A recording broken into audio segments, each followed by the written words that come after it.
Assalamu alaikum mai saurare, barkanmu da warhaka, barkanmu da sake kasancewa da a cikin wannan tasha ta mai albarka. To kamar dai yadda kuka sani muna cikin karanta muku littafin nan ne na ga kaina. A shirin da ya gabata mun tsaya babi na 18, a yau insha Allah za mu tashi babi na 19. Bismillahirrahmanirrahim. Nan da nan ita ma maman Manira ta hau zubar da hawayen tausayi na ta hau cewa Nasir bai kyauta ba da ya gudu ya bar ni. Mijinta ko ya hau faɗa mai yasa ban zo sun bani wani abun ba, su kansu sun san halin da muke ciki. Ba za su gaji da mu ba dan shi ma Nasir ya masa alherin da ba zai manta ba. Cewa maman Manira yayi da tashi ta dan haɗo mana kayan abinci. Jiki na rawa ta miƙe ta shiga store din su, shi kuma ya koma cikin ɗaki. Jim kaɗan da shigar sa ya fito hannunsa rike da 50 sababbi mai yawa.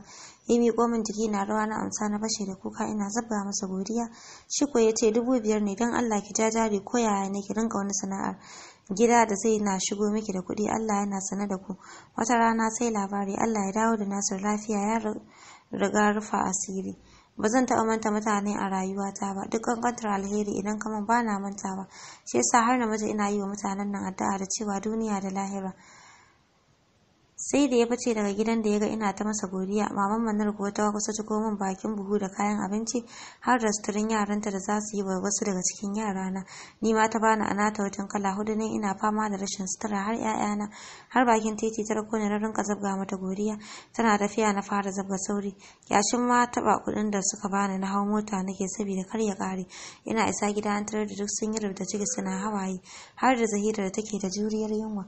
Suna gani na da buhu suka taso da sauri. Tausayinsa ya sa na fara zubar da hawaye, ni ma cikin rabar jikin na buɗe buhun naga har da biredi manya guda 2. Maman Manar ta haɗo ni da su, ba tsaya ma jiran da basu ba suka daka wa biredin wawa har da Rahima suka rinka tusawa a baki kamar basu taɓa cin abincin ba. Gefe na koma na ci kuka na koshi na share hawaye na haɗa katakwaye na ɗora mana shinkafa mai ɗan yawa da zamu ci har dare, da yake da tumatir gwangwani na mana miya dan har mai da magi maman Manir ta bani. Sai da na gama na ƙara zuba musu nan da nan suka ci. Sai da suka koshi Zahira da Nadiya suka yi gyaran gidan, ni kuma na zuba na wani shiga ɗaki dan na ci na zo na yi tunanin sana'ar da zan yi. Sai dai ina yin loma biyu na ji zuciyata na tashi kafin ka ce me nake ce da amai. Sai da na gama amai na hau kuka don na gane ciki ne da ni, dan bana aman banza sai a dalili. Ban ji daɗin samun ciki na a irin wannan lokacin ba. Shaf na sha'afa zan iya yawan zazzabin dare. Kuka na ci na gode wa Allah, sai da na sha magani na fito wajen 'ya'yana. Hannu na rike da kuɗin da mijin maman Manir ya bani, na zo na tsakiyar su. Nan da nan suka zagaye ni suna washe baki. Budar baki Nadiya sai ce ta yawa umma, tun da kin samu kuɗi dan Allah ki samu a makaranta. Wallahi ina son komawa makaranta. Munir ko cewa ta yi umma ki siya mana kayan abinci mai yawa saboda mu daina jin yunwa. Munir ko cewa ta yi umma ki siya min sabon takalmi, takalma na duk ya tsinke. Rahima da ke karamar sa ita ce bata ce komai ba, sai a lokacin na kalli Zahira na ce mata baki ce komai ba. Murmushi tai tana umma ni dai ki dafa min abu na rinka fata ina siyar miki saboda kar ki rinka rasa kuɗi a hannunki. Umma yayin shi abban mu zai dawo ne. Rage hawayen da ke neman zubo man nayi na kalli Zahira, ina abban ku yana nan ya kusa dawowa Zahira. Yanzu wani abu kike ganin ya kamata mu siyar unguwar nan saboda na samu kuɗin da zan saka ku a makaranta. Na siya mana takalmi, na siya mana kayan abinci da yawa. Umma ki rinka siyar da kankara ana siya sosai cewar Minal. Umma ki rinka siyar da abinci amma an ma fi siyan shi cewar Nadiya mayar abinci. Umma ki rinka siyar da kayan yara da yarsa na cewar Humaira. Sanar Rahima ba za ta ce komai ba yasa na kalli Zahira, ita kuma ta ce umma ki rinka siyar da kosai a kofar gida tunda babu masu siyar da kosai a layin mu. Murmushi na saki dan shine a raina, ina mamakin kaifin tunanin Zahira. Ina ganin sayar da kosai shine mafita kawai. Hannun yara na riko gaba ɗayan su, ina Allah ya muku albarka ya raya min ku. Ko kaɗai kuka rage min a rayuwata, nake kuma ganin ku ina jin daɗi. Zan saka ku a makaranta insha Allah. Zan siya muku kaya da duk abin da kuke so. Lokaci yayi da zan taka rawar da mahaifi yake takawa akan 'ya'yansa. Hirar da nake yi da yara na kowacin su ina cin abin da take bude a rayuwa na jina din rage damuwa. Da yamma Zahira ta siyo min komai na bukata da zamu yi kosai. Ta makota duk ta gaya musu. Washe gari tun karfe 4 na tashi duk da ina jin zazzabi saboda laulayin da na fara. Haka na wanke wake ana idar da sallar asuba na kai markaɗe, ina dawowa na haɗa wuta. Ina zazzabi a haka na fara saka kosai. Zahira na daga gefe na. Cikin ikon Allah ko masu wucewa suka fara tsayawa suna siya. Ba karamin duka Safiya ta ci a hannun Murja ba ta bazar da ita a tsakar gidan ta shige daki da biredinta. Daga Hajara har Safiya babu mai rarrashin wani duk kamannin su ya canza. Allah ya isa kawai Hajara da Safiya suka rinka jawo Murja. Hajara ko ta yi ta rantsuwa da idan ta ja ne dawo wallahi sai ya sake ta ko ta masa baki. Haka suka shige daki ga duka ga yunwa da ke murƙusar Hajara. Ba ta taba tunanin akwai ranar da yar cikin ta za ta iya daga ido ta kalle ta har wai ta iya kawo hannu jikinta ta haye ruwan cikinta ta mata duka a gidan ɗanta ba saboda ta ɗauki biredi. Ita da idan aka haɗa ido da ita sai gaban mutum ya faɗi. Take ta hau tana yadda idan suka haɗa ido da Na'ima jikinta ke kwasar bari saboda tsoro. Muryar ta ba idan Na'ima ta ji tana ganin yadda tsoro ke bayyana a fuskarta. Amma wai yau ita ce Murja take kyautata zaton Lami ta girme ta. Ita ce ta mata haka kai ina da sake zama a haka bai kamata ba. Dole ta koma ƙauyensu ta nemi shugabar su ta yi ta bata hakuri ta dawo mata da karfin tsakinta. A ranar ta bata a ranar za ta kashe Murja. Na'ima kuma da take daurawa alhakin duk halin da suka tsinci kansu a ciki ta saka ta a uku. Ta sha bakar wuya kafin ta raba su da Nasir don har gobe tana nan akan bakanta na yaƙi ne tsakaninta da Na'ima ko ta ci ko Na'ima ta ci. Muryar Safiya ne ya dawo da ita hankalinta. Wallahi ya zama dole mu bar gidan nan Umma. Don wallahi tallahi na gaji da zama da tsinanniyar matar nan da bata da mutunci gwara mu koma gidan yaya Nasir ko da kuwa a daki ɗaya yake. Akan abinci tsinanniyar nan ta mana irin wannan dukan ni na san ba ita ta iya mana wannan dukan ba wallahi aljanu ne da ita. Don haka Umma a yau ba sai gobe mu tattara kayan mu koma gidan yaya Nasir. Ke ma kin san da imama ko numfashin kirki ba ta iya yi idan muna waje ɗaya. Ballantana ta kawo mana iskanci. Shi ko yayi Nasir sai yanda kika yi da shi kuma wallahi ko dan wannan matar Umma ya kamata mu je mu roƙi shugaba. Muna buƙatar madubin mu ko dan gudun ƙara faruwar haka. Yau da a ce da karfin mu a tare da mu ai sai dai wata ba a yau ba ita ba. Wani irin girgiza kai Hajara ta yi zuciyar ta fal cike da mugunta da son daukar fansar abin da Murja ta musu saboda abin da yarinyar nan ta zan nemi kuɗin mota an je wajen shugaba ko da ba ta mai da min karfi na ba ina so a hukunta min ita ina so a makantar min da ita na dawo na zane ta na saka Tijjani ya sake ta bayan na yi aiki a kansa dan ni na san bata bar shi haka ba asiri ta yi masa idan zaman nan din bai yiwu ba sannan mu yi tunanin zuwa gidan Nasir to ina za mu samu kuɗin motar tafiya idan Tijjani so sai ya nemo min kuɗin motar duk inda ya shiga ko wallahi idan ya ki bani sai na tsine masa dan ba shi da amfani a wajena tunda har ya iya fifita matarsa a kaina ya rinka toshe kunnensa idan na masa maganar matarsa tashi ki leka min kiga ko ya dawo dan ba zan kara kwana a gidan nan ba. Safiya fitowa ta daga ɗakin da kumburarren bakin a falo da tarar da Murja ta yi haɗin kauri ga kwai ta shimfiɗa tana ci tana kiɗa kai sai murmushi take. Safiya da kumburarren idan da ta hau hararar Murja ko ta saki murmushi tana wanda ya ja da ni wallahi zai sha wuya dama idan kun samu kuɗin motar kun taimaka wa kanku kun siya abinci dan duk inda za ku je ma wahalar da kanku za ku yi ba abin da za ku iya mu. Saki Safiya ta idan ta ɗauka laɓewa ta yi ta ji abin da suke cewa a kofar gida ta tarar da Tijjani ashe ya dawo yana zaune a kan benci kusa da kantarsa. Safiya tana isa wajensa ta fashe da kuka. Tijjani ya ɗago ya kalle ta ganin jikinta duk a kumbure ya sa ya miƙe yana ke lafiya mai ya same ki haka. Cikin kuka Safiya ta bashi labarin abin da Murja ta musu ta kara da ta yanzu yayi tsakani da Allah haka zamu ci gaba da rayuwa a gidanka matarka na mana horar yunwa tana dukan mu da an yi magana sai ka ce Umma ce ta jawo komai kai baka san tashin hankali har matarka ta saka hannu ta dake Umma to ka ji tana kiran ka dan ta rantse ba za ta kwana a gidan nan ba tafiya za ta yi.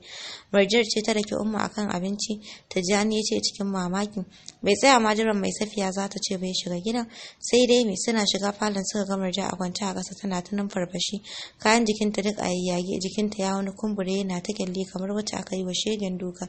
Shigowar Tijjani ya sa ta fashe da kuka ta hau mika masa hannu tana zo ka taimake ni za su kashe ni da kyar ta yi maganar tana numfarfashi. Tijjani ko ya saki Salati ya karasa wajen ta a guje ya dago ta cikin tashin hankali yana duba yadda jikinta ya kumbure. Safiya ko mamaki ne ya kashe ta tsaye ta saki baki tana kallon Safiya. Hajara ma fitowa ta daga ɗakin da ta ji muryar Murja kamar wacce aka daka kafin ma ta fito ta hau addu'a Allah ya sa ruwan zafi ne ya kwaro wa Murjan amma abin da ta gani ne yasa ta kasa motsi daga ita har Safiya kallon Murjan kawai suke sana jin mai ke fitowa a bakinta. Na shiga uku Tijjani, mahaifiyarka da kanwarka za su kashe ni. Kaga inda suka dake ni suka haɗu a kaina suka yi ta jigata akan zance na ƙara musu abin karyawar ba zai isa ba. Shine in ce musu biredin guda ɗaya ka kawo babu wani, shine ina ijiye musu kayan shayin. Suka yi bal da shayi da biredin suka tashi suka rufe ni da duka. Ta da ce tana mazar kwalla. Tsabar mamakin makircin Murja, Safiya zubewa ta yi a ƙasa.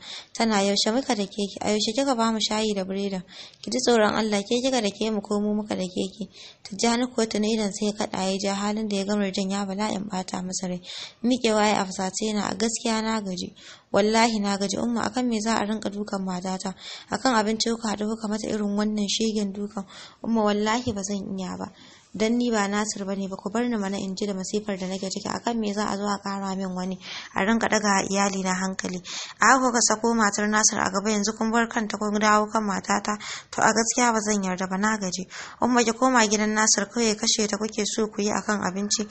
Kun san da yanda nake samun ma abincin. Ke kuma dan uwarki har wuyanki yayi kaurin da zaki kawo hannu jikin matata. Sau'yanki suna tun daga mai 'ya'ya 7 sai 8, ke kin zo nan zaki daga min hankali. Maza ki shiga daki ki kwaso kayan ki, kar na sake ganin kafar ki a gidan nan. Kuka Safiya ta fashe da shi tana wallahi tallahi yaya ƙarya take mana. Ita ta rake mu fa, daga umma ta shiga kicin ɗinta ta ɗauko biredi za ta ci, shine ta hau umma da duka. Na fito zan cece ta haɗa da ni. Haba yaya, kar san matar ka ya rufe maka ido ka kasa gane sharri take mana. Ka kalli fuska ta, ka kalli fuskar umma, mu zamu dake ta mu kuma da kanmu. Wayyo Allah kaina, wayyo Allah bayana. Kai Murja ke cewa tana matsa kwalla. Tijjani ko hakan ba karamin ƙara masa haushin Hajara da Safiya yake ba. Bakin cikin sharrin da ta musu yasa Safiyar ta fara kuka. Hajara da wani irin abu ya tokare mata wuya, ta ma kasa magana saboda sharri da makircin da Murja ta hada musu. Tijjani ko bincike bai tsaya yi ba, ya hau kai ya zauna yana faɗar duka maganar da ta fito daga bakinsa. Ba ni kuɗin mota na bar maka gidanka a yau Tijjani, yau akan mace ka rufe ido kake gaya mun baƙaƙen maganganu. Matarka ta raki ni da kanwarka ka ƙara haɗa mana sharri, ka goyi bayanta ka ƙi bincike ka ji daga bakin mu. Tun auren ku da ita ban saka albarka ba, na ce maka ba ta min ba saboda ba mutuniyar arziki ba ce, baka ji ba. A ƙarshe ta rinka mana horon yunwa saboda na shiga kicin na ɗau biredi ta rufe ni da duka. Ka zo ta mana sharri ka yarda da maganar ta. Tijjani a yau ina umurtar ka daga sake ta saki 3 ko na maka baki. Tijjani kallon Hajara kawai yake cikin mamaki, yana da ta min me zan sake ta. Umma kawai dan da ta bata kwanta miki ba sai ki dage da sake ta. Yanzu idan na sake ta ke zaki nemo min wacce zan aura wai me yasa baki da burin da ya wuce ku watsa rayuwar mu ne ki hana mu sukuni da zaman lafiya? Umma kar ki manta ba akwai haƙƙin mu akan ki, haka zalika haƙƙin ki akan mu. Umma baki da burin da ya wuce ki cutar da mu, muna ƴaƴanki haka kika sako Nasir a gaba sai da kika hana shi sukuni. Umma yanzu ni ma din baki kyale ni ba sai kin raba ni da matata. To a gaskiya ba zan iya rabuwa da ita ba, dan babu abin da ta mu, matsayin ki daban matsayin ta daban. Au haka ce to shikenan, ga ta nan na sallama mata kai. Tijjani daga yau Murja ta zame maka uwa, kar ka ƙara doso inda nake tunda ka ƙi bin umarni na, sai ka ta gayyara ka wulakanta, sai wannan tsinanniyar matar ta zama ajalinka. Inna lillahi wa inna ilaihi raji'un. Allahumma ajurni fi masibati wa akhlifni khairan minha. Umma yanzu akan na kira buwa da matata yake min baki haka? Hajara ba ta kula shi ba, ta koma ɗaki ta ɗauko buhun kayanta ta fito ta yi waje. Safiya ita ma ta mike ta shiga ɗakin ta ɗauko kayanta ta bi bayanta. Tijjani kuwa tsananin mamakin kalmomin umma ya hana sa motsawa. Murja kuwa cikin makirci ta bayansa tana umma dan Allah ki yi haƙuri ki dawo ya sake ni. Tana isa dab da su ta sha gaban ta sake murmushi tana karna sake da ƙara ganin kafar ku a gidana. Duk wanda ya ja da ni ya zai sha, dan ba ku san wace ce ni ba. Kuma dan ki auren zobe muka yi, mutuwa ce za ta raba mu, karki wahalar da kanki wajen yi min wani abu, dan babu abin da zai same ni. Daga haka ta matsa daga gaban ta sakar masa murmushi. Fitowar ta jana ya sa ta zube a ƙasa da sauri ta rike kafar Hajaran tana umma dan Allah ki yi haƙuri ki koma zan saka ya sake ni.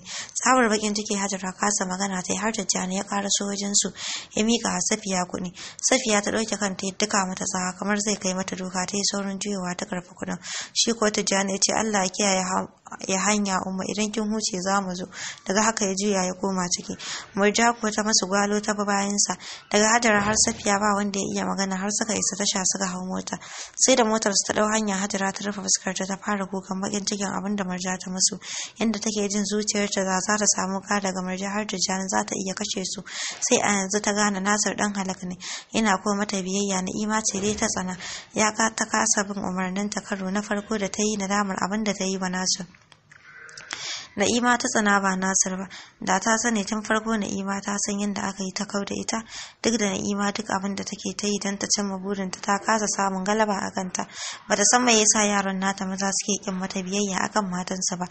Tuna Nasir da Na'ima ya ƙara taso mata da tsanar Na'ima da take ganin ita ce silar da yasa idan ta yi rufe ta yi wa Nasir abin da ta yi masa. A yanzu kuma ba wacce take son ganin ta aikata barzahun sama da Marja da take jin kowace fitar numfashinta da tsanarta take fata. Ba ta da burin da ya wuce ta isa Kalaba. Tsabar bacin rai ma neman yunwar ta yi ta rasa. A lokacin da suka isa Kalabar sanin babu inda za su sauka yasa suka nufi gidan Lami. Lami bata ma iya musu magana ba saboda yadda suka haɗa rai. Bata san da zuwansu ba amma abincin da ta girka haka ta juye ta kawo musu. Daga Safiya har Hajarar Loma kawai suke kaiwa bakin su har suka na neman faɗa akan abincin. Sai da suka natsu Lami ta hau tambayar sa abin da ya faru da gansa haka. Cikin bakin ciki Hajara ta hau bata labari tana cin albashin irin abubuwan da za ta yi wa Marja da Ima da Tijjani. Safiya ko cewa take banda dai Tijjani tun da nasu ne kuma ita ta san ba yin kansa bane. Lami girgiza kanta tai tana umma a gaskiya shawarar da zan baki shine ki hakura ki koma ga Allah ni yanzu na san asiri da tsafi duk ƙarya ce. Umma a sanadin tsafi umma bayana ya koma haka umma shekara nawa muna hada na Ima abubuwa. Tana tsallake kin taba tunanin da wa Ima ta dogara take neman fin karfin mu. Ni dai umma dan Allah ki hakura ki dawo hanya. Ki mun shiru Lami zan sauki fushi na akan ki idan ba za ki taya ni ba kar ki so mu hana ni. Ta inda Hajara take shiga ba ta nan take fita ba. Lami ko ɗakin ta buro musu tana musu addu'ar shari'a. Karfe 12 Hajara da Safiya suka nausa daji. Duk yaran tsafin da suka rinka yi shugabar bata bayyana gabansa ba. Sai da suka sha bakar tafiya ko tsoro ba sa ji suka yi su wani wawa keken waje mai dauke da wani gini a tsakiya. Shi kadai wanda na shugabar ne. Suna isa wajen suka ganta zaune ta daura jinzani ido ta zuba musu har suka zube a gabanta. Hajara ko cikin kuka ta hau roƙonta ta yafe mata ta maido mata madubanta ta duba ba za ta kara ba tana son daukar fansar abin da Marja ta mata. Sai da ta gama tsaf shugabar ta ja wani katon madubi mai dauke da wani irin zane ja ta yi surute ta ajiye a gaban Hajara da Safiya. Sai ga wata mata ta bayyana sannan ɗaya da bakaken kaya fuskar ta gwanin ban tsoro. Wannan ita ce mahaifiyar Marja ko ni ban isa na ja da ita ba. Dan haka ki bar zancen ta dan idan ta gano daga ke har ni sai ta kashe mu. Idan kina da wani abin ki faɗa kawai banda wannan. Yanzu ba zan iya daukar fansar abin da Marja ta min ba kenan mahaifiyarta saboda babba ce ita ma a kungiya mai zaman kanta. Abin da nake nufi kenan. Hajara sabar bakin ciki kuka ta bashe da shi sai da ta gaji dan kanta ta ce dan Allah ku maida min karfi na shugaba ina bukatar sa. Ba zai yiwu ba abu ɗaya zan miki karɓi nan duk inda yake idan kika turara zan bayyana ki faɗa min abin da yake so. Sai a lokacin Hajara ta dan sanyi a ranta. Dan Allah ina so a duba min inda Nasir yake yanzu shi da matarsa Na'ima. Wani abu ta watsa akan madubin sai ga Nasir ya bayyana a cikin madubin yana zaune a benci a kofar wani katon gida ya zira waje ɗaya ido ya rame sosai kamar ba shi ba rigar jikinsa har ta masa yawa. Ga ɗanki nan ya zama direba a garin Abuja yana neman kuɗin da zai dawo wajen iyalinsa. Matarsa ita kuma tana nan a gidansa na gadon ƙaya tana ɗauke da ciki har ya tsufa. Shugabar ta hau karara wa Hajara bayanin komai. Wannan yarinya an yi shegiya tana so da kashe man ɗa da ransa. In banda bala'i suna cikin wannan matsin za ta ƙara kwansar wani cikin ba dole ya gudu ba amma ba komai. Na san abin da zan yi na gode shugaba. Idan ina buƙatar taimakon zan turara. Suna ƙoƙarin miƙe Safiya ta yi ta ce shugaba ina son na yi aure sai dai babu mijin aure. Ba wanda ya taɓa cewa yana suna ga Lami har ta yi aure ciki ne da ita. Karbi kwallon nan duk wanda kika gani kika ji ya kwanta miki a rai ki saka kwallon wuyanta ku haɗa ido.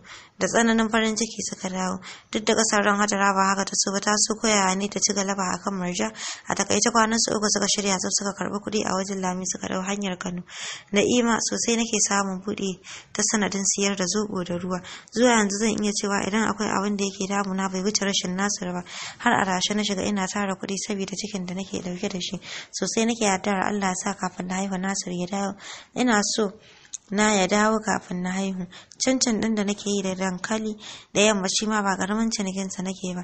A haka na ƙara tsara kuɗi na siyi injin markaɗe da naga layin namun babu masu injin markaɗen sai an fita titi. Ba karamin ciniki nake ba da wannan injin ɗan Nadiya da Zahira in dai suna nan ba Islamiyya haka za su je su yi ta markaɗen ganin ina samun kuɗi to ta ina yasa na fara gyara gidan namu don ɗakuna biyu ne kawai gyararru. Siminti na da arha a lokacin, haka ne yasa na siyi wajen 10 aka fara mana filasta. Ba da burin da ya wuce na gyara gidan idan Nasir ya dawo ya ji daɗi a ransa. Kamar wasa sai gashi ni ce har da fentin gidan gaba ɗaya. Daga injin markaɗe ɗaya sai gashi na ƙara ya zama guda 2. Kayan abinci kuwa sai dai ni ma na ba wani mai buƙatar.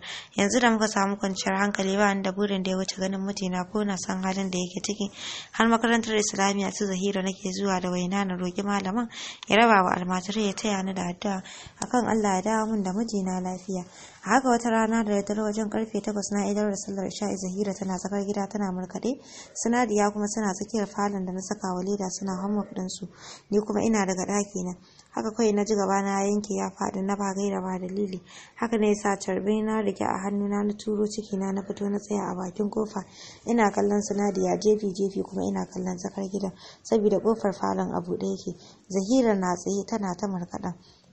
Bankon kofar gidan da aka yi da ƙarfi ne yasa na kalli kofar da sauri. Gabana ne yayi irin faduwa da na hango Umma ta shigo, Safiya na biye da ita a baya. Zahira ko tana ganin ta saki robar hannun da ta kwaso a guje ta shigo falon, ta buya a baya na jikinta na rawa. Umma da Safiya kuwa a tsakiyar gidan suka tsaya suna karewa ko ina kallo, ni kuwa Salati kawai dake jikina yana rawa. So mai saurare bari mu dakata a nan sai shirinmu na gaba inda za mu tashi babi na 20. Assalamu alaikum wa rahmatullahi ta'ala wa barakatu. Sunana Hajiya Mira wanda kuka fi sani da abokiyar nishaɗi. Ina masu buƙatar maganin gyaran nono Sadida? Ina masu buƙatar maganin gyaran hips? Ina masu buƙatar maganin rage tumbi ko kuma ƙiba? Ina masu buƙatar maganin nankarwa Sadida? Ina masu buƙatar ingantaccen maganin sanyi? Ina masu buƙatar maganin gyaran gashi? Ina masu buƙatar turare na ɗaki, na kaya, na jiki? Ina masu buƙatar mayuka da sabulai na gyaran jiki wanda ba na bleaching ba, wanda za su fito maka da ainihin kalarka? A ɓangaren maza ma, muna da ingantaccen maganin maza. Ina mazan da basir ko kuma sanyi yake damunsu, har yake ja musu matsala da iyalansu, ba sa samun damar gamsar da iyalansu. Muna da ingantaccen maganin sanyi da na basir. Ina matan da rama ta musu yawa suke buƙatar ƙara ƙiba, muna da maganin ƙiba Sadida.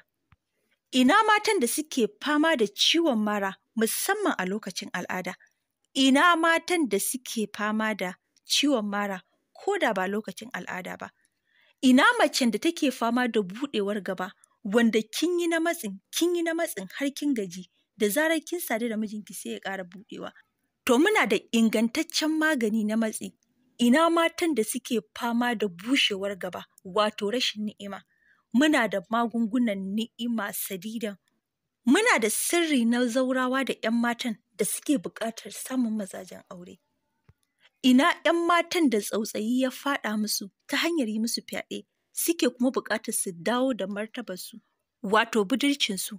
Muna da magani mai suna sabon budurci.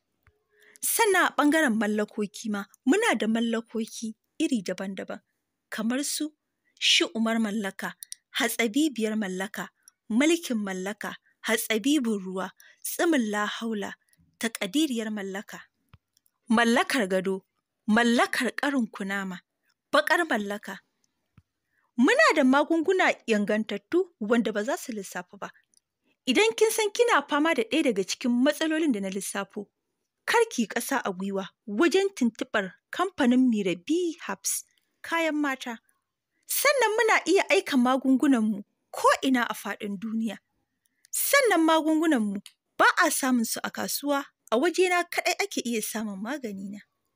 Ga mutanen Najeriya za su iya kiran wannan nambar ko su same mu akan WhatsApp 070 68 55 8096 wato 070 68 55 8096 ko kuma 081 42 80 0199. Ga mutanen Saudiya, Amerika, Germany, US da sauran ƙasashen da ba Najeriya ba, za su iya tuntuɓar wannan nambar 080 61 95 95 92 wato 080 61 tara biyar tara biyar tara biyu.